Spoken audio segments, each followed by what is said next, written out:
Hello and welcome everybody to another exciting episode of Side Talks 2.0. As always, my name is Dr. Jack Saxenian. Um, as you guys know, I've been doing a lot of YouTube videos about various topics related to science and medicine, and I've been covering a lot about the pandemic. Today, I have an exciting show for all of you. We will be having a debate and a discussion about the ongoing pandemic and with a infectious disease doctor, Dr. Melikian.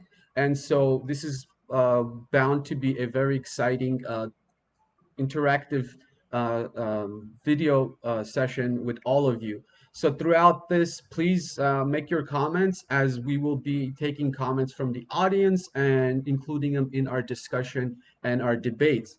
For those of you who are on Facebook, please don't forget to subscribe to my YouTube channel at SciTalks 2.0, as in the future, I'll be mainly using my YouTube Live to be able to do these kinds of events. So go ahead and hit that subscribe button on SciTalks 2.0.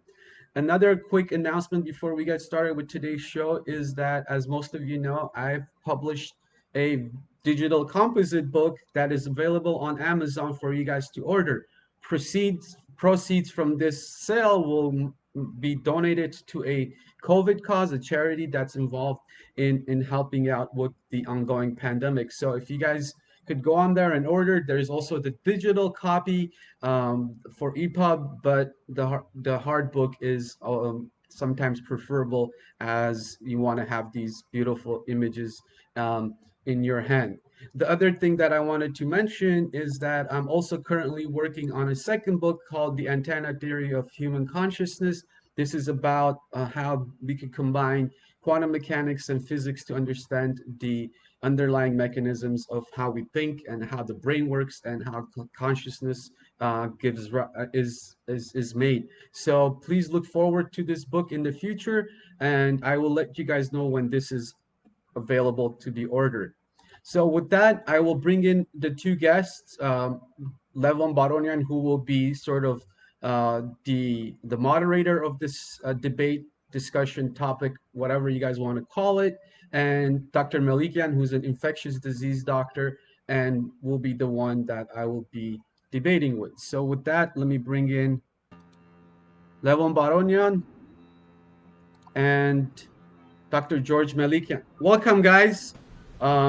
As you guys saw, the quick introduction, I'll turn this over to Levon, who will kind of be running the show to talk about the logistics and what we're here and introduce Dr. Melikian and myself, and we'll go from there. So, Levon, the floor is yours. Thank you, Jack. Thanks for having me, guys, as your moderator. I'm surrounded here with two very prestigious and knowledgeable gentlemen, and I'm going to try to do my best to kind of balance the discussion to kind of give both of you guys an equal opportunity to make your points, share the information that you have that you've acquired throughout the years as part of your profession, as part of your expertise. Obviously, the topic is coronavirus, COVID-19, and the slew of associated issues with it. So I'm going to try to give you guys some tough questions. I'm not going to go easy on you guys, but my basic goal is to be fair and balanced and give you guys equal time and opportunity. Both of you guys are my friends. I've known each of you for many years. Jack introduced himself a little bit. Dr. Jack Saxenian is an MD PhD. He's a physician scientist with a specialty in endovascular neurology. I have to admit, I don't know exactly what that is, but it sounds very, very impressive. As far as Dr. George Melikian, he's also an MD, MPH, and he's a board certified physician specializing in infectious diseases and internal medicine. He's also a medical director and a professional statistician. So I look forward to this very, very interesting discussion. I don't want to call it a debate, but at some point, let's have a debate because I know you guys agree on a lot of things, but disagree on some others. So let's get this started, guys. Huh? Okay, nice. Thank you for the introduction. Thank you, Levon. All right, let's get ready to roll. Before we go on, does somebody have YouTube, their Facebook on or something like that? Because I could hear reverberations in the background. No? Okay. All right, cool. No, No. Okay. is All it right. from me? I don't, Levon, Can you I hear don't have that when I'm? anything. I don't have anything open. Okay. I don't All have right. anything open either. Okay. Cool. Let's get started. All right, guys. So let's do this. We want to wrap this up by 9 o'clock, so that we don't take too much of people's time because I'm sure you guys can talk for several hours about this topic. So I'm going to try to limit each person's response to about 2 minutes, and give you guys. Levon, I think your voice is a little bit reverberating. George, are you able to hear him? Okay. It's reverberating a little bit. You're right. Is it Yeah. just me? Yeah. When you talk, it looks like there's reverberations. A little bit. Let's see. Do I have Facebook open maybe here somewhere? Let's see. I don't. All right. Well, I'm not going to be doing much talking, so you guys are going to have to bear with me. Okay, no problem. Let's start off with hot topic today. Why don't I take you off and then bring you back in? Okay.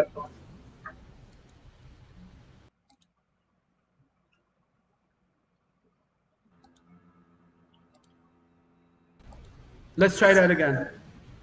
Now you're echoing. Okay. Oh, okay, we're good. We're good. Can you hear me? Okay. Yeah. All right, guys. Let's start off with hydroxychloroquine. It's been the news quite a bit lately. What are your thoughts on this? Is this an effective drug? Is this something that's worth pursuing? I'm going to start with Jack on this topic. I know his thoughts on it, but I'd like to hear what he thinks about hydroxychloroquine and whether it should be prescribed. Sounds good. Okay, so I'm still hearing reverberations, and I think the audience says that maybe we should put on headphones so that it doesn't do that, but I'm not sure if that'll solve the problem. I don't think we had an issue earlier when we were all chatting, so You sound totally fine to me here. yeah, you're okay? Levon, are you listening? Are you hearing me okay? Okay, let me.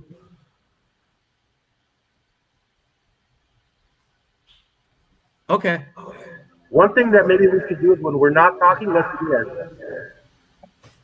Okay. All right. So as you guys saw me debating Levon last time, and we were talking about hydroxychloroquine, my thoughts on that is that we don't have enough clinical data to support the use of hydroxychloroquine. In terms of clinical data, I just want to quickly let the audience know the type of studies that are being done and what value and weight that each of these have in terms of um, their importance and the information that they give us. So at the bottom of the pyramid, which means the one that has the least evidence, is what we call case reports. This is when somebody does something on one or two patients and reports their findings. These have the least value in terms of supporting any kind of data, right? Then we have what are called, and again, I'm really going to simplify this. We have retrospective clinical trials. That's where you go look back in the patient charts and say, based on the patient charts, those who got a drug versus the ones that didn't, what was the outcome, right? So this is a retrospective study. In other words, you go back and then you say, let's look at the ones that got the drug and the ones that didn't. What was the outcome, right? Now, the problem with these kinds of studies is that you can only make correlations. You can't really talk about causation because there could be confounding factors which influences the outcome, right? So the example I like to give is that imagine somebody wants to study why there's higher number of children that die in the summer. Again, this is just an example. And what they find is that, oh my God, in the summer, kids that die, there's a higher incidence of those kids eating ice cream, right? But that's a false claim because it's not the ice cream that's causing the death. It's that in the summer it's hot, therefore kids swim more and therefore they die more, right? They have more drownings. So to connect it to eating ice cream tells you that it's a confounder that affects the way you essentially analyze the outcome. So retrospective studies have this inherent weakness to them, and therefore there's not a lot of value that's put on there. It gives you information that should be used to later build your story. Now the gold standard for Thanks, these Jack. is the prospective randomized double-blind placebo-controlled clinical trials. That's where you say, okay, I found an effect, let's give the drug to half the patients, let's give placebo to the other half, and let's see what the outcome is. In this case, you're only controlling one variable and you're studying the outcome. This is why we put all that effort into clinical trials that are randomized placebo controlled. Now, the reason I'm saying all of this is that in the context of hydroxychloroquine, so far all the data that has shown any benefit or any kind of effect have been retrospective clinical trials. And again, I told you about the inherent weaknesses of these. But the couple that was done in terms of a randomized controlled trial have shown no effects, right? And we could get into a little bit of the specifics of this, but none of them have shown any effect. Now, some of them have shown actually causing arrhythmias and stuff, but I don't want to go into the side effects because we've been using this drug for quite some time. So the side effects can be controlled, the adverse events, right? Now, the other issue is that when we look at adverse events, when we just give it to people that have rheumatoid arthritis or SLE or lupus, it's not the whole population. So if we start expanding to the number of people we're giving this drug, that even if it's a small percent of people that have an adverse effect, if you multiply a small number by a big number, you're going to get a big number, right? So far, I would say that all the trials have shown that there is no effect, the ones that were done properly, and the ones that have given any sort of hint are the ones that are retrospective studies. The one I want to mention is the Henry Ford study that came out and that was very popular on TV. Everybody was talking about it, where they say they looked at thousands of patients. So that seems to make it more valuable, right? But if you look at the study, it's actually a retrospective study. So I gave you the caveats for that. And not only that, majority of the people in the hydroxychloroquine group ended up getting steroids, right? So what is the problem with getting steroids? It's not a problem. It's that steroids work, especially in the really sick population. So if you give steroids, just kind of yeah. summarize it? So I'm just saying this study had that inherent issue as well in terms of having steroids on top of the fact that it was a retrospective study. So Okay, thanks, Dr. Jack. So a couple things there, and we're going to give Dr. George the opportunity to present his thoughts on hydroxychloroquine. But one of the things that you alluded to was that there were kind of studies done after the fact, and these are correlative studies. How do you go against, when you can kind of address this, how do you go against doctors actually seeing this in the field? How do you tell doctors to only give it to a portion of their patients and not all of them? I mean, at the end of the day, doctors have a Hippocratic oath, and if they firmly believe that they should, that this medicine actually treats a particular illness, how do they only give that to a portion of their patients and not others? But anyways, let's listen to Dr. George's thoughts on the matter of hydroxychloroquine. Okay. I'm off mute, right? Okay. So a few points here, Jack. I don't mean to, the thing about, you're wrong on one of these issues. Retrospective studies they're not just about correlation. You could look at the same children prospectively, and you'll see that they're having the ice cream during the summer. It doesn't change that part of the equation. What retrospective studies are really fall victim to is bias. There's all sorts of reasons when you look backwards that maybe somebody got a treatment, or somebody gave that person a treatment, or somebody showed up at a hospital. All these things that looking backwards, we have the benefit of that you can't assume they're totally random. Whereas if you just follow a group of 100 random people and see what happens to them forward in time, you're presumably balance out that noise. Now, the thing with COVID-19, I understand your point. It's true. There's been studies that are mixed, but I want to point out one thing that's important here is that this infection is very complex. It's not what we're used to, what we're used to as far as other infections go. The reason I say that is even medications that we know that work, for example, remdesivir, they only have a window of time where they're effective, beyond which they don't work or they could be harmful. So, for example, trial on remdesivir versus placebo, when it was given to patients who are already intubated, or if I recall, even on very high flow oxygen, it was basically indistinguishable from placebo.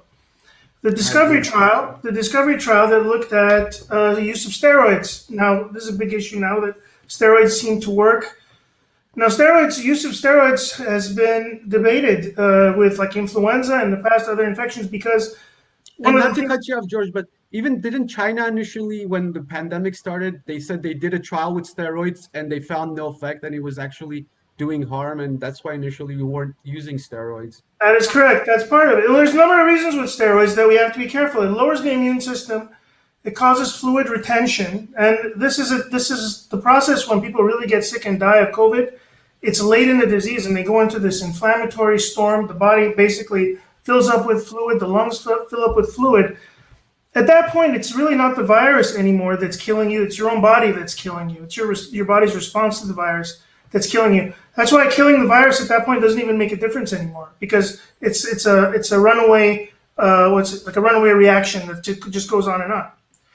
So what I was trying to say earlier with the steroids, for example, there was concern about that in previous studies that we've shown with influenza, for example, that steroids actually increases the amount of virus people shed when they're on steroids.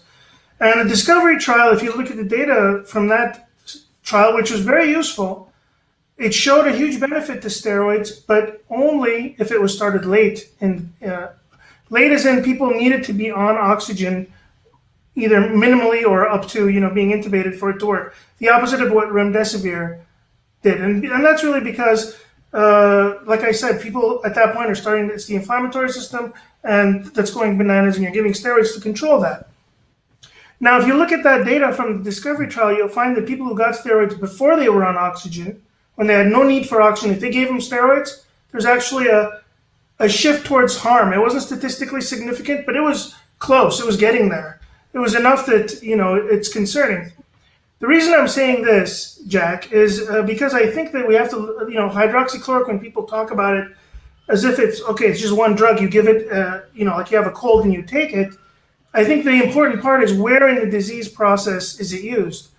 Now, we don't have all the data. There's, the Henry Ford study, I was going to bring up that paper because there was the people who got the hydroxychloroquine also got steroids. They also happen to be sicker in that paper.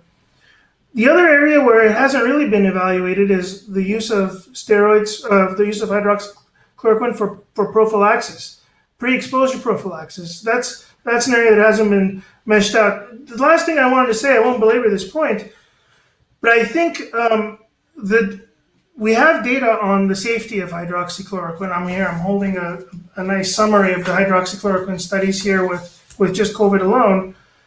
The safety it's very safe. I mean, in one study, for example, the risk of QT prolongation, which is the main thing we worry about, was I think it was 0.17%. It was under 1%. People had that complication. So if we know something is safe and there's a possibility that it could be helpful, this may be useful, particularly in countries, for example, in places like, Armenia, places where you don't have access to remdesivir. What do you say to those people? Or what if somebody doesn't have access to any more of these fancier, more expensive drugs? I think it's something that needs more investigation. I'm not saying it's a hole in one, it works 100%, but I think it deserves a little bit more study. Thank you, George. So and please let's try to mute ourselves when we're not speaking. You guys presented a lot of great information, and both of you guys are obviously doctors and specialists in your perspectives.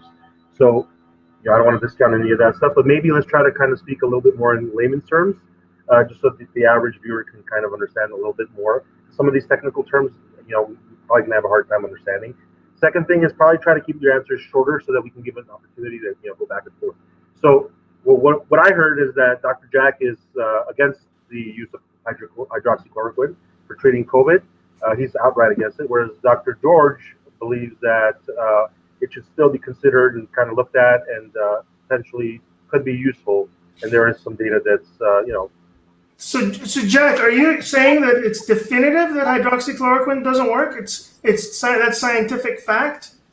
No, so I need to clarify the way Levin presented it because I'm not saying I'm against it. I'm saying there's no data supporting that it works right now. right? I Okay, know. stop for a second, Jack. George, can you refute that? No, of course I could refute that. I mean, the data is mixed. The data But is there's no data I mean clinical trial data that shows, I mean, outside of the retrospective ones we talked about with its caveats, that it actually is beneficial. In fact, in terms of pre-exposure or prophylaxis data, there was one that came out of India that when they, again, it was a retrospective study looking at healthcare people that were exposed to COVID, and they were looking at a bunch of parameters, and one of them was whether they took I think that was hydroxychloroquine. post exposure. No, this was pre-exposure, and they were take. So these are healthcare workers that were taking the drug, and there were ones that weren't, and they looked at if they took for 7 days or 10 days, right? And they actually found that there is no significant difference, and in fact, the ones that were taking the drug, they were wearing more masks. So Okay, guys, any let me benefit? let me let me let me cut you guys off here for a second. Just yes or no question. I want to get clear answer on this. Your own patient doesn't have too many options. Would you prescribe hydroxychloroquine to them to treat them? I know you guys are doctors and you have liability issues and whatnot, but just from a purely kind of we're talking right now. It's a discussion. This shouldn't be considered medical advice. But would each of you prescribe or give hydroxychloroquine to your patients? Yes or no, Jack? If that's a loaded question because it depends on the situation of the patient. If the patient Under any is, circumstances, well, it depends. If they're really, really sick, would you ever give them hydroxychloroquine? Would you uh, ever? I don't see the point of it. So I would say Okay. no. Okay. How about Never, you? ever. Well, I would, yeah. unless new data comes That's out, my opinion, no, absolutely. that shows pre-exposure or prophylactic All right, guys. situations, or I mean, even I don't mild want to case. beat this point down too much because obviously, you're on different kind of viewpoints on this. So I just wanted to hear that because I have to admit, as somebody that's not a doctor, if I was offered hydroxychloroquine, I take it, and I look at data too all day. That's my profession. I'm a computer scientist. I literally study data. That's my job. Yeah, but what I'm trying to say is that there are other things that these patients could be receiving. In fact, most of them could get better without even taking any medications if they're young and they're healthy. That's fine. Majority recover by That's themselves. that's a separate It's a point. So separate so topic. so then how do you But pick and you choose can't which? wait. I mean, what you're trying to say is you're waiting for the most perfectly designed, prospective randomized clinical trial to make a choice on a medication that, by the way, has been up in the market for years, for many years. We Yeah, know the but safety George, profile. It's not, but it's not chemotherapy. We know what it does. At the very worst, it doesn't work, or at the very worst, it has a side effect profile of what we know it to be. One last thing, Jack. I don't mean to interrupt you. I'm sorry.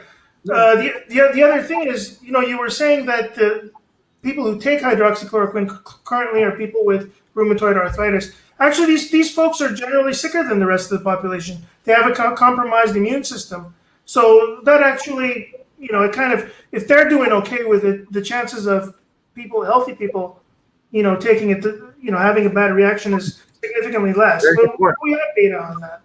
No, Very but good I point. mean, These are it's not sick the people. immune system component we're worried about. It's the cardiac issues and the QT prolongation that could give heart attack and torsades. That's the issue. It's not about the immune system. And you know that the study from, I think he's from Cedars, I forgot his name, that looked back on his patients that had lupus and rheumatoid arthritis and wanted to see if there's any difference. And he didn't find anything that's significant, right? So patients taking it had no difference.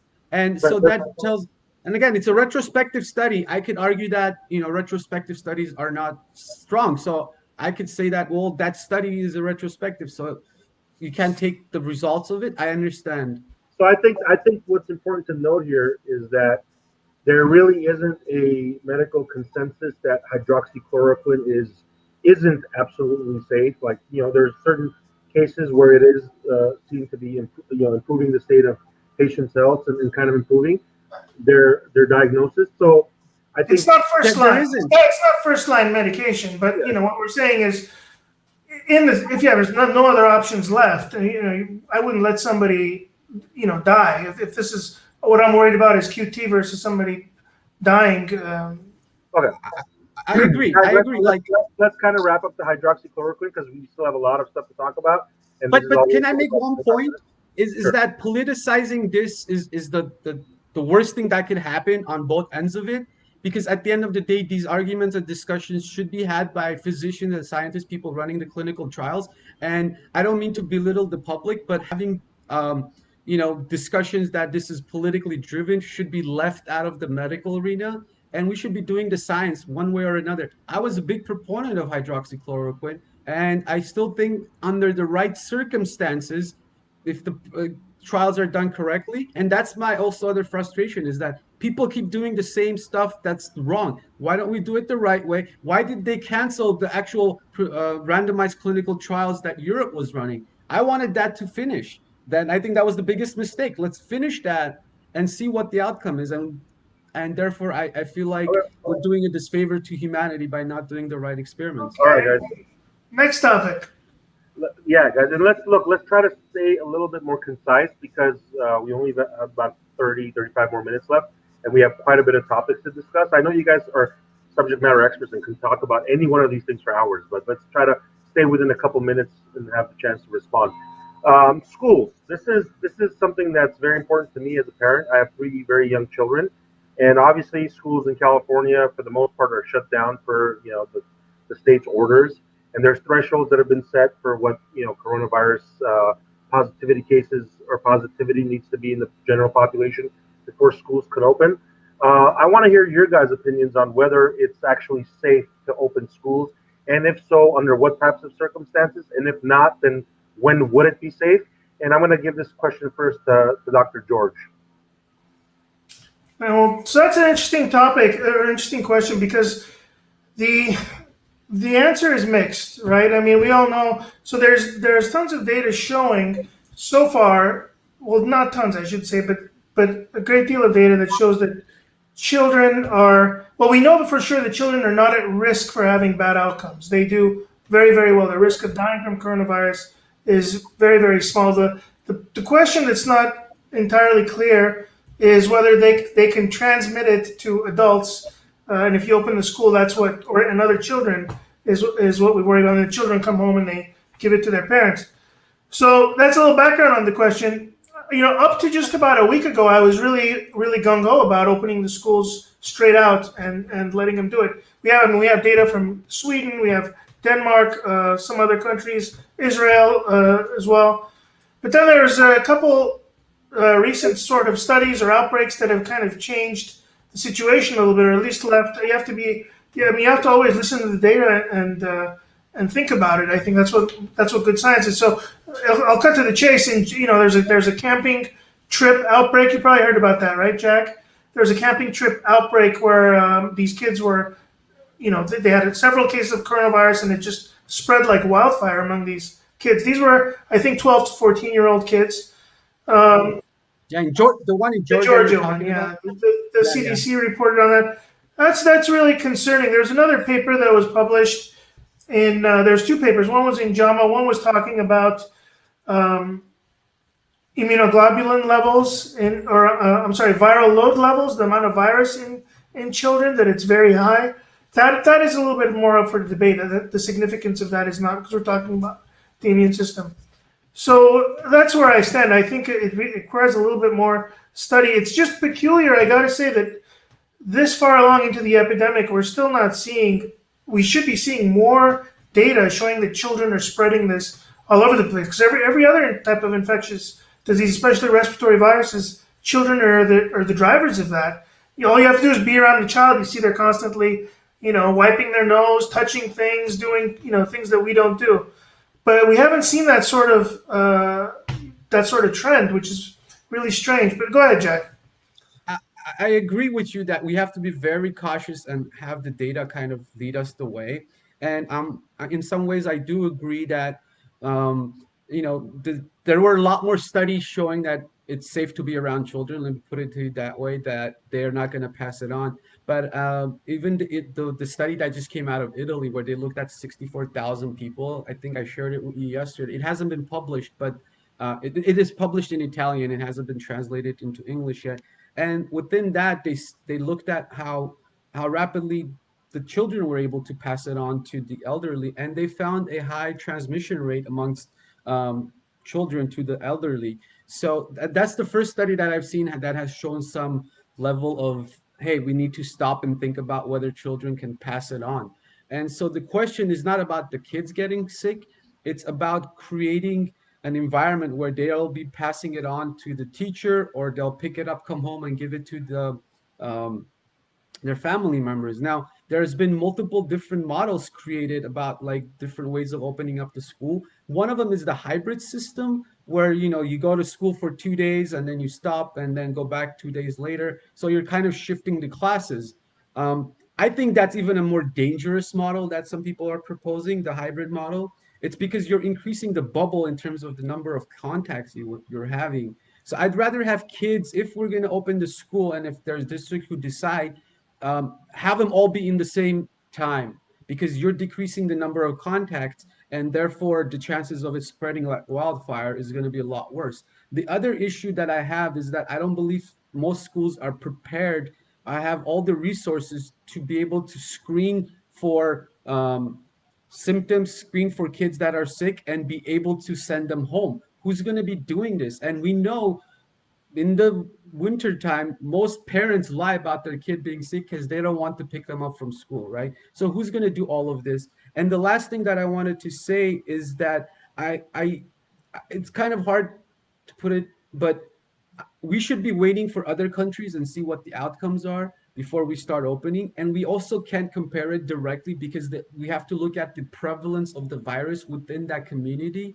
If the prevalence is low, then maybe we could consider it. So I don't think this should be a national choice. It should be local within each district, that the decision of how to open the school and how to go about it should be made. And we may have to stagger these. We may open it, see how it's going, and then pull back and slow it down and turn the schools off. So I don't think there's going to be a one solution answer to this. It's going to be complicated, and we need the right leadership at the district level, the school level, to be able to do contact tracing, to be able to catch these people that are sick, send them to home, and be able to figure out how many people got infected. And we need more rapid testing, because this will be the only way where I could feel comfortable saying, let's open the schools.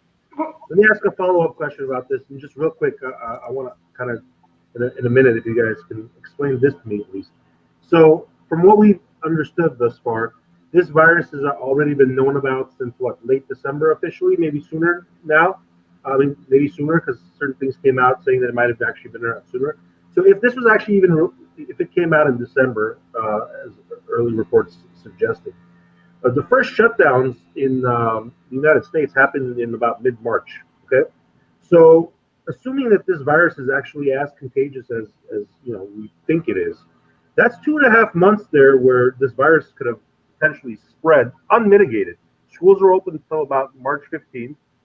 How come we didn't see a big kind of spread and a lot of people dying? I mean, sure, we weren't testing for it, and some might argue that the more you test, the more positive cases you're going to find because you're testing for it. One of the things that I brought up with our debate, Jack, is that we've tested about 70 million times now for coronavirus in the United States, whereas annually we test only about 70,000 times for the flu. So if you test, 1,000 times more, you're going to naturally have more positives. So can you guys explain to me what, if this virus is so contagious, how come it wasn't spreading, and how come people weren't dropping dead on the streets and being really, really sick in the first 2.5 months of this year? If it's contagious, it should have spread, right? But it did. I mean, that peak that you see from mid-March or wherever, when it went up and then came back down, that's a classic epidemic curve, Levon. So it was spreading. It just takes a while for it to take hold, to propagate. But we're talking about the schools. I would say that I think generally what we do is we quarantine those that are infected, and we quarantine those that are at risk. Children are not at risk, and in my opinion, I think one of the things we should consider is send the kids to school. If you have classrooms, with 24-year-olds, 23, 24-year-olds acting as teachers, or teachers who are zooming in, I think that's generally. I mean, that's a pretty safe option given the risk. It's actually a very, very small chance. The question is, there's nothing that's 100% safe. There's nothing that we can come up with that's going to come out with no transmission. But we have to also. Never have we done that in the past? I mean, right? I mean, the flu kills thousands of children per year. We never tried to kind of stop schools, or when flu season was at its peak. So that's kind of what the average layperson is asking today. Why is the response to this different than the flu, which actually kills children? Whereas in the state of California, thank goodness, thank God, no children have actually, succumbed to this illness. It's not about the children, Levon. It's about them passing it on to the more vulnerable population, right? And causing a local outbreak, community outbreak that if we don't have the proper testing and fast enough and rapid enough response, it could lead to a really rapid outbreak. And I, I But we don't have think data from Europe, though. We have data from Europe. We have data from Sweden, which is, sure, they had a per capita higher rate of cases than we did at one point, but those are also up for question because they have different population densities there. But look at their curve now, and they didn't stop anything. They didn't stop their economy. They didn't shut anything down, and now they're basically down to zero. The other day, they had 0 new deaths, actually. All right, guys, well, quick yes or no question. And obviously, there's a lot of caveats here. So I know there's not a yes or a no, but with caveats, uh, Dr. Jack, should schools reopen next week? Is there any circumstance under which schools should reopen next week? they can open remotely, yes. No, I'm talking about in-person instruction.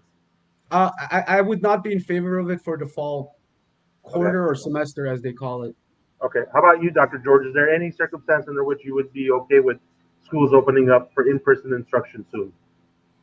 Absolutely. I would do it step by step. I would start with opening up kindergartens, and then having people look at what kind of who they have at home, if they're living in multi-generational households or not, if they want to basically ease the process in. But we have to move forward. We have to do it safely, but we have to move forward. I am very reassured, though, by the data coming in from Europe. We're not the first ones on the planet trying to do this. It makes. I mean, it really goes a long way to say that to know that all these countries, for example, that we're talking about, Sweden, Denmark, Israel, they've gone through this and they've generally come out okay. There's been a few outbreaks, but they've done okay. But George, I do want to mention that prevalence of the virus within those areas were a lot lower than what we are in certain parts of the country right now. So I would agree with that only if we were able to control it within each region and bring it down to a level that's reasonable to be accepted, right? So I don't think to say all schools should open, like places like Arizona, Florida, and Texas, like a week or two ago. If you had opened it there, it would cause. Well, Jack, I wanted to ask you guys, clear question. I said, are there any circumstances under which you think that schools should open next week or soon? And you said no. And so you think that right now there's no circumstance, no type of situation under which any school should open. I mean, if we were able to control the virus and have a vaccine in like 2 months, I'm all for it. Come on now. I mean, he asked me for a circumstance. I'm giving him a circumstance. Okay, great. So that's another thing that I wanted to get into. So, Jack, you and I discussed this too. Vaccines have come up a lot as one of the things that are going to mitigate this virus, that are going to bring it into control. I know, and I'm not a doctor, that the flu vaccine, for example, has only an effectiveness of about 30 to 40%. And that's for the people that actually take the flu shot, which is about a third of the population, if that. So in reality, the flu vaccine only applies to about 10% in terms of its preventiveness. So why do we think that vaccines are necessarily going to be the savior for us when it comes to coronavirus? And why do we need to wait for vaccines, or should we wait for vaccines to be able to start opening up? Jack, since you were talking about vaccines, I'll give you the first opportunity to talk about that. I think vaccines, even if they're not 100% effective, are going to provide us with enough effective immunity and protection where. Well, I'm assuming the virus. Let's assume the vaccine works, right? Well, I mean, of course, we need to test these, but so far, all the data has shown that it's effective in the early stages of the clinical trials. Now, again, I'm going to hold my skepticism. Jack, would you mandate people getting vaccines? Can you mandate people getting vaccines? This is more of a philosophical question that I don't agree with anybody forcing anything on anybody. you should be given the choice. Would I highly recommend it? Absolutely, right? But I don't think people should be mandated to inject anything inside their body. I would recommend it, and I would 100% support it and encourage it and do everything I can to make people understand how the vaccine works, what's the mechanism behind it, so that they understand what they're injecting inside their body and what the importance of it is, right? Dr. But I George, would not have any mandates for sure. what's your opinion on the waiting for this vaccine as the savior for us for coronavirus? I mean, obviously you guys are both physicians and you obviously are not anti-vax people, so we're not even going to No, go no, there. no, I'm not anti-vax, but I think people probably don't know, or maybe some know, the technology used in this vaccine. This is called an mRNA vaccine. This is a type of vaccine that's never been used before. It's brand new. It operates in a completely different way. You essentially Leon, it's kind of like what you do. You write the code for the vaccine. You design it by computer, which is what they design the mRNA sequence. Then your body takes that RNA and it makes a protein itself. That is something that your immune system will recognize as foreign, and then you're counting on that to work. I hope it works. I'm not saying it's definitely not going to work, but I think we have to be very skeptical. And on top of, and I think what you were alluding to, Levon, that we have to have buy-in from the population. Enough people have to get vaccinated for this to even work. No vaccine is anywhere near even 50, 60%. I mean, vaccines generally, they're hit and miss. So I'm not putting all my eggs in the basket of the vaccine. I think that and we know this actually in infectious disease, the most durable immunity is natural immunity. There's this thing called viral interference. It's this concept called viral interference. That is when somebody gets infected with a certain virus, like for example with influenza. This isn't theory, this is fact. When they fight it off naturally, they develop actually immunity to a whole bunch of other viruses that the body has never even seen before. It's been studied. It's been documented. This isn't storytelling. So that's the best type of immunity to develop in a population. With something like this, if you ask me, with an infection that has such a favorable profile for children, definitely I think we should not really worry about the kids getting sick and all this kind of stuff. There are some small cases we have to be careful, but to step back and not put all our reliance on a vaccine, though, and let herd immunity do some of the lifting. Yeah, and there were reports just I think last week that came out, which was interesting for me at least, in hearing that apparently some people already have some measure of immunity to this virus that have never obviously had it. They haven't been exposed to COVID, but for different reasons, and some were speculating that it might be because of exposure to previous strains of coronaviruses that their bodies have an immune response to this. What can you guys tell us about that? I could quickly answer that. So that's actually something that's floating around. There's lots of data. It's not randomized, clinical trial type data. By the way, I'm in favor of that concept of cross-reactivity, just to put that out there. And this is why I wasn't initially scared of the virus, but my mind changed. Sorry, George, go on. No, very brief. There's been several papers in leading journals. In Nature, there was 2 papers, for example, where when they looked at the immunologic profiles of people who'd had COVID and didn't have COVID, and they found exactly what you're talking about. A lot of them, which is immunity or antibodies that worked against samples of coronavirus 19. They also showed that these folks had antibodies to other coronaviruses. There's one called Netherlands 63, NL63 strain. This strain came out, I think, in the early 2000s, if I'm not mistaken. It's a very harmless strain. It's completely harmless, and it attaches to the same receptor as this one does, this COVID-19. So it makes functional sense that if somebody fought that off and developed immunity to it, that there may be some cross-reactivity.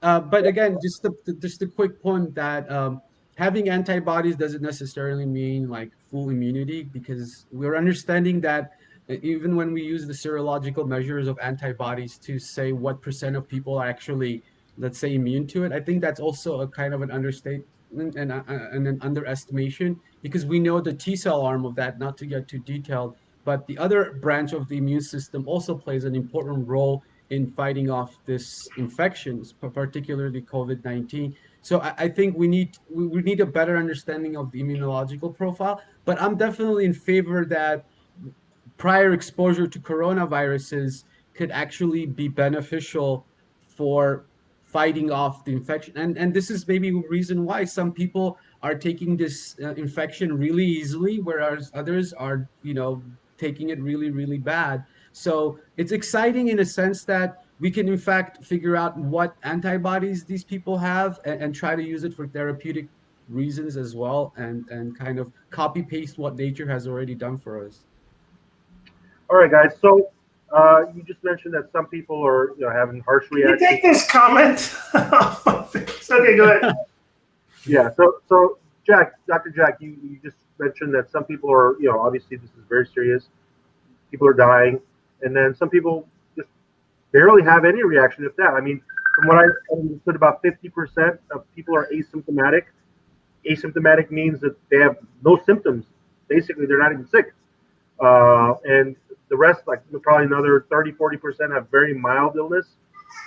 So one of the things I want to ask you guys, and I want both of you to weigh in on this.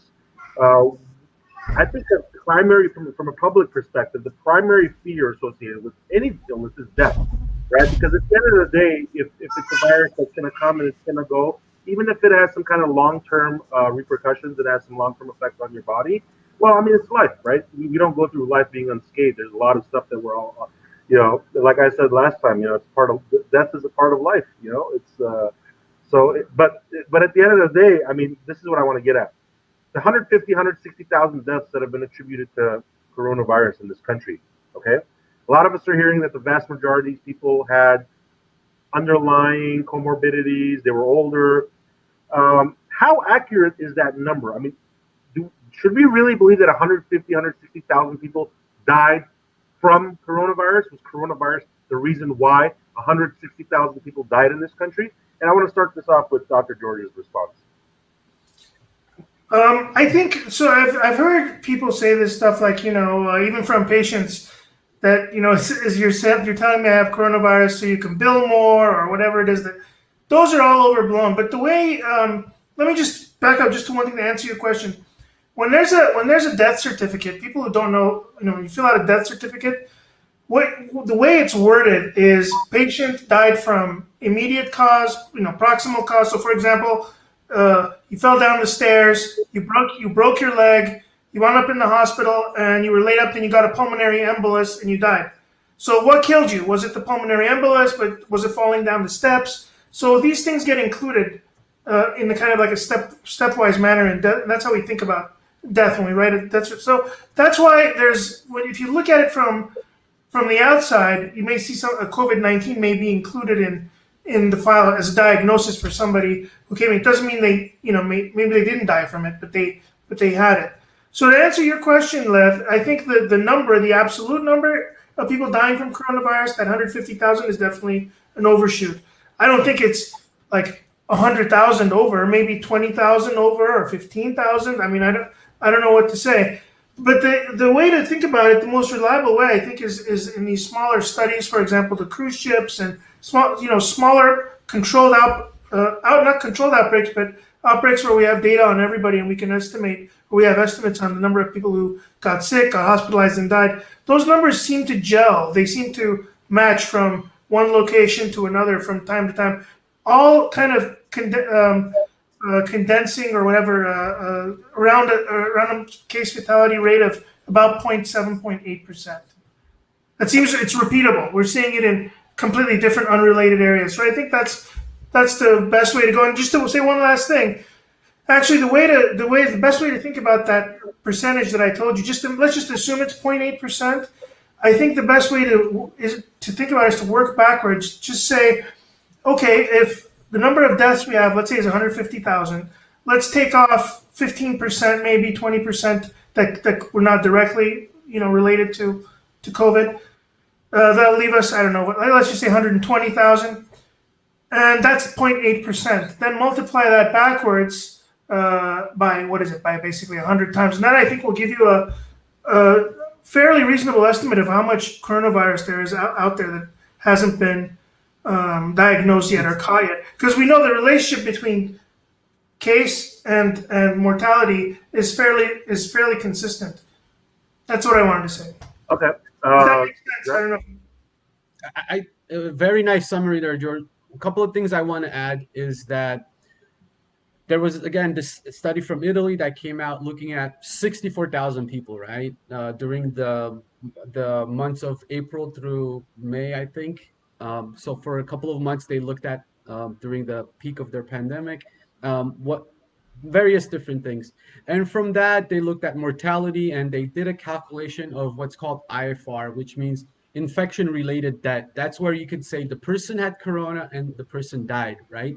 Because sometimes you could say, well, the person died, but did they have corona? That's speculative. But in these cases, they actually measured the number, and the percent that they ended up calculating was that 1.7%, which means at 1.7% of the time that you get infected and have the infection, there's a chance of you dying, right? So we can, if we do large enough sort of testing of how many people have the coronavirus, we could then calculate from that what percent we expect them to die, right? And the other thing is the other kinds of studies that I want to add are the excessive death studies, where they look at the number of people that have died during a span of over some period, and they compare it to today, this under the pandemic situation. And looking at this excessive death data, we are definitely seeing higher numbers of people dying. No, Now, actually, there's data from the CDC just recently that shows the excessive mortality is down in all groups except for the oldest age. I think it was 75 and above. I just looked at that data today, actually. because but excessive debt on average is higher. I mean, Lower. part of the reason is people are not driving, so you could say, well, they're not having as many car accidents, so they're not dying as much. And there's also people that are dying at home from COVID that we're not diagnosing them as having. So with all of these sort of nuances and guesstimates that could Jack, be do we off here really and there, I don't think although that's true. do we really think people are dying at home from COVID? I mean, yeah, given the people reality, No, could get no, people no. could get a heart attack or a stroke or pulmonary embolism I would say and die people from are it. probably Why dying of would other how would you know things. it's how would you know it's COVID? You're not going to do an autopsy. You don't test for dead people in COVID. I don't think there's a huge population of people who are in this day of with the pandemic who are short of breath, fevers, sick, and they just sit at home and die instead of going to the hospital. Well, we're seeing a lot It of happens, but strokes. I think it's very rare. I don't think. We're seeing a drop in stroke patients, for example, in our hospitals, right? People are just not going into the hospital. And I'm not saying that I mean, people are getting cured from stroke better. I just think people are scared to go to the hospital and die at home from a stroke or a heart attack. And there was just a study in JAMA that looked at in-home hospital deaths from cardiac related issues. I believe it was out of Italy, and they saw a significant rise in those numbers, people dying from cardiac arrest at home and not wanting to go to the hospital. So I could All right, see that guys. totally. But on average, I think, like George said, give or take 10, 15,000, I think the number and the ballpark of where we are right now, of what the CDC reports, the deaths, I would say it's pretty close. Can I ask one last question, Mr. Moderator? Directly to Jack. Where do you think this virus came from? What in just like a sentence or two? Do you think it was manufactured? Do you think it was a natural, like a coincidental sort of event, or something nefarious? What's your theory on it? My theory is based on a couple of Nature papers that have come out that looked at genetic history and compared it to other coronaviruses in bats. And there was at some point an idea that the intermediate species was a pangolin, which I'm not sure it's panned out or not. But looking at the history, and there was another one that recently came out where they were able to do like molecular clock testing, and they showed that this virus had been mutating in bats for a really long time, and eventually acquired a mutation that allowed it to hop into a human, and therefore it was able to start colonizing humans. Now, I could also say that there were people working on this, whether for nefarious reasons or for the sheer fact that we need to be working on these viruses because pandemics like this could happen, right? And people have been calling for more research into this because it's expected that once it hops into a human, it could do a lot of danger. So could people have been working on it and it accidentally escaped the lab from somebody being not careful and walking out with this contagious virus on them? Possible, but I don't think it was done intentionally. Now, the only thing arguing about natural development is the fact that the virus has such a great affinity for the receptor that it binds to. It's almost remarkable that it was able to fine tune it and be able to do it that way, the way it is. Now, did some people purposely make it so that they could then study it within a human cell line and humans? Potentially, but I also don't want to underestimate nature's ability to evolve and be able to find ways to expand. So, What do you think, Dr. George? I agree with Dr. Jack over here. I was a little more skeptical, but good job, Jab. You really looks like you've kept upon it. Those two Nature papers that came out did a really good job, especially the second one. And they went back and they really looked at the evolution of the virus, the spike protein, and it looks like a nice straight flat line, like it's continuous. There's no jumps. When you manufacture something, introduce something, you'll see a big, it's kind of like when we're talking, we have a timer running at the bottom of the screen. It's always running. There's no gaps in it. So personally, I think so far it looks consistent with just we call it a zoonotic event. That's what Ebola is. There's lots of infections that do this. Yeah. I want to take a couple questions from the people that are watching. Yeah. Earlier, when we talked about schools and children transmitting this virus, one of our viewers, Mr. Armand Martin, asks, "How do we know that adults did not transmit the disease to the children?" And also, note the difference between transmission rates for children under 10 and those over 10 in general. So, two different questions. When we talk about there's been studies. I can quickly answer that because we're running out of time. The reason they know the direction of transfer is because they did contact tracing and they figured out who was symptomatic before.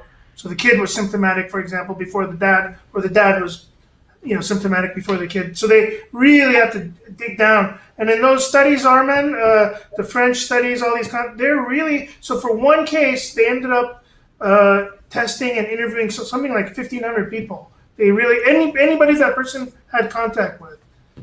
Which second question? Go ahead. You answered the second question, Jack. No. What I wanted to point out is that the contact tracing is a lot of work, right? It's a lot of manpower. It's a lot of work. So this is why I feel like we need to be prepared and be able to do this at all levels. And I don't think we are there yet as a nation. So this is my biggest concern. So I'm gonna give this question to both of you guys and ask you to do it and give you a response in, let's say, 3 minutes, because I don't want to cut you off.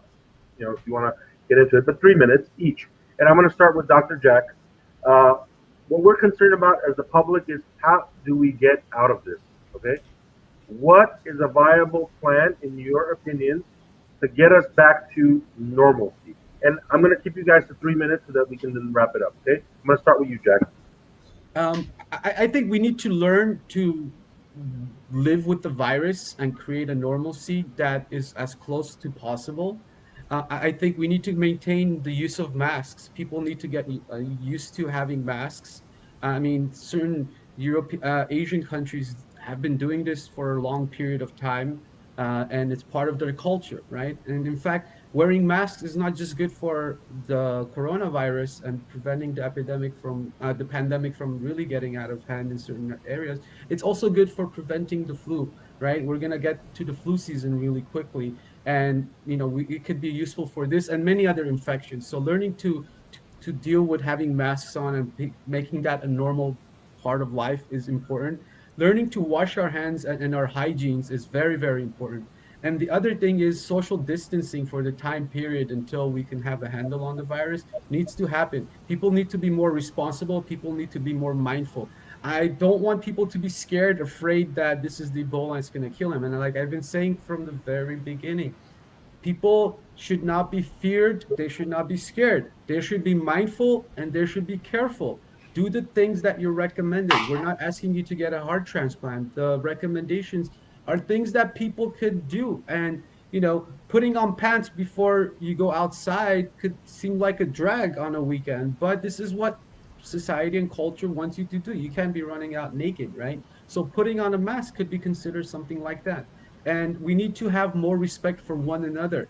Just because you're young and healthy and saying that I don't care, nothing is going to happen to me, which isn't necessarily true, but let's assume that for the time being.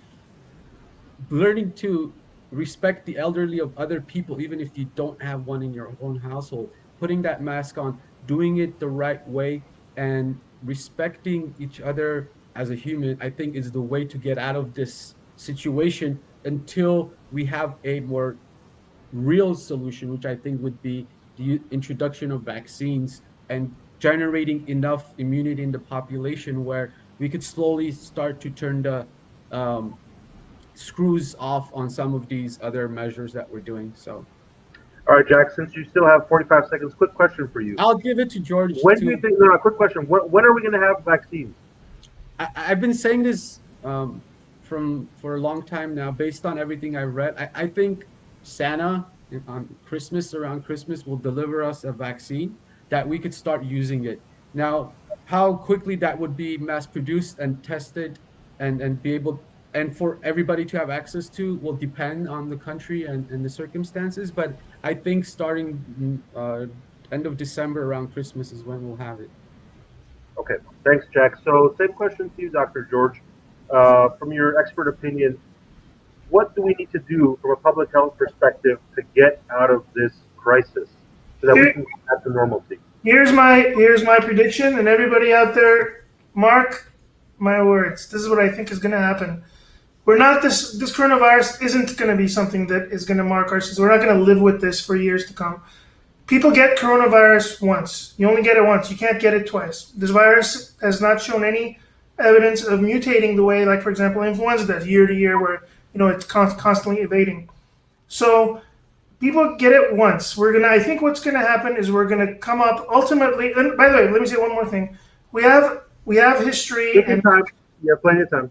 We have experience with other infections that are much more infectious and viral. For example, measles. Measles was horrendous, much more dangerous than this, and much more infectious.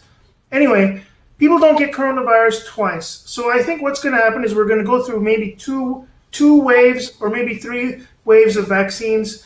The first one may not hit it on the mark, but we'll be able to nail this. I think maybe by the end of next year, where it's not going to come. I don't think it's going to be an issue where we just walk around and worry about it for the rest of our lives.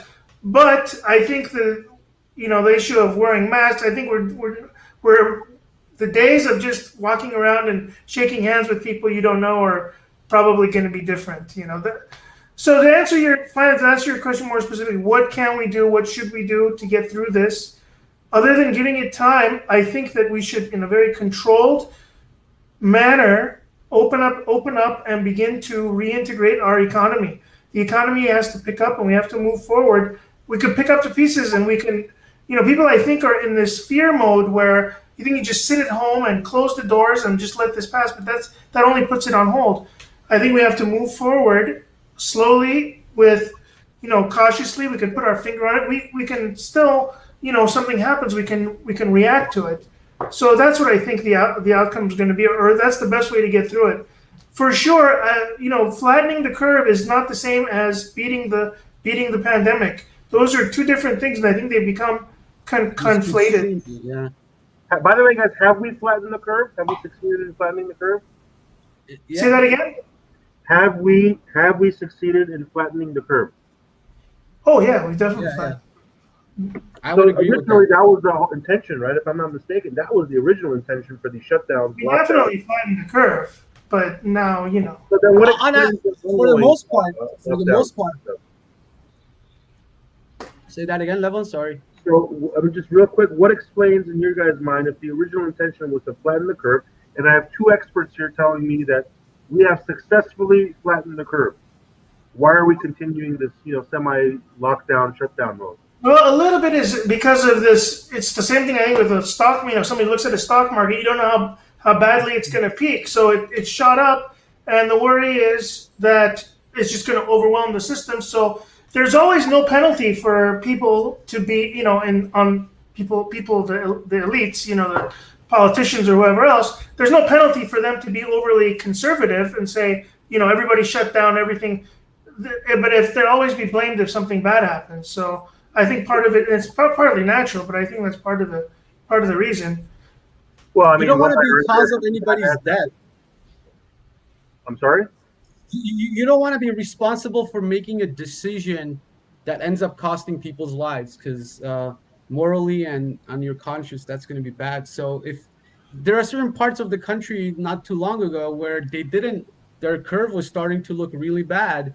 And I was hearing that they were running out of ICU beds and they were having trucks ready to load up dead bodies. So, and again, I don't think we need to make this a national thing, because it could have situations in certain parts of the country that go up and down, like the stock market, George was saying. So we need to make this decisions on, I think, even on a lower than state level, maybe even district level of how much to open the economy, how much to pull it back. So If you ask me, I think the answers are all going to come by looking at what other countries have gone through and learning from them. We don't have to reinvent the wheel here. The pandemic started early in other places well before us, so we but have the George, we benefit can. of that Hey experience. guys, I know I said last question, but let's wrap it up on this really last question, and you guys can have closing remarks because you brought this up as a very good point. What do you think, both professionally, from your perspective, how well has the United States done compared to other countries in responding to this pandemic? Me? I'll let George start off with Both that. of you guys, just real Yeah. briefly. I think we've done remarkably well. I think we've done remarkably given the complexity, the size of the population, the amount of testing that we've implemented. I think we've done remarkably well. Um, yeah. So, how about you, Jack? I think our testing could actually need some work. The rapid testing, of course, we're bigger than most countries. I But think the one thing we did wrong. I mean, one thing we did right was shut down our borders pretty quickly, which most countries did not, and that was, I think, a good decision to Do you contain. think that saved lives? Do you guys, because the President Trump touts that saved hundreds of thousands of lives. Do you guys agree that had we not closed the borders when we did, that we would have had a lot We more? could have had naturally, more seating. Yeah, we naturally, could have. and I'll say this to answer your question, Levon. If I was on any country on the planet right now and I had COVID, I would want to be here because I know what we have in our hospitals. We have remdesivir. We have excellent ventilators. We have steroids. We have top level medical care. That's really what separates living and dying from this infection is the things that we have here. So And the for trained sure. personnel, I think. And the trained personnel, yeah, people knock down America, but I think we have to remember that we're actually. I would send my own family. I'd say the only place I would want them to be is in a hospital in the United States right now if they got sick. And again, not because I think we're both trained in America. I just think we have some of the best education system. And what gets you out of an ICU is how good the ICU docs are. I mean, there's no question about that. And I give my colleagues the utmost credit for being able to do the heroic stuff that they do, I talked especially to. in the beginning where we had no clue of what was going on. The struggles to figure this out was all, again, Italian colleagues gave us a lot of information, but what we did here and what that information expanded to the rest of the world, there's no question about it. All right. So just 30 seconds, real closing remarks for each of you guys. I'll start with Dr. George. I really don't have any closing remarks. Jack, Dr. Jack, it was a pleasure speaking with you. Jack, you're a resident, is that correct? Yeah. You're one of the most well-read residents I think I've ever met. Congratulations! I'm really proud of you. I mean, I feel like I'm an older brother to you because Appreciate that. you're younger. I wish you're going to be a very successful. You already are a very successful person. But it's been a pleasure talking with you, and thanks to Levon for moderating this event. And thank you, Jack, for bringing the public's getting the public involved in this and talking about it. Jack? Dr. George, I really appreciate your comments. I want to thank you again for agreeing to be on here. I've learned a lot just discussing with you, even off the air. Let's just say the stuff we've had, the debates, and it's truly a pleasure to have somebody like yourself to be able to the ins and outs of infectious disease and epidemiology. And yes, I look for you as my older, let's just say, sibling that doesn't beat me up. So I appreciate that. And again, Levon, thanks for combining us together and My giving us pleasure, this man. opportunity. My pleasure. Yeah, I did make Yeah. the introduction between you two, so I'll take credit for that. And it was a pleasure sitting between you guys. Okay. Yeah, and an awesome job of moderating and asking pertinent questions. So I want to thank all of you guys and the audience and everybody else. Stay safe and be healthy. Okay. Good night. Good night, everyone.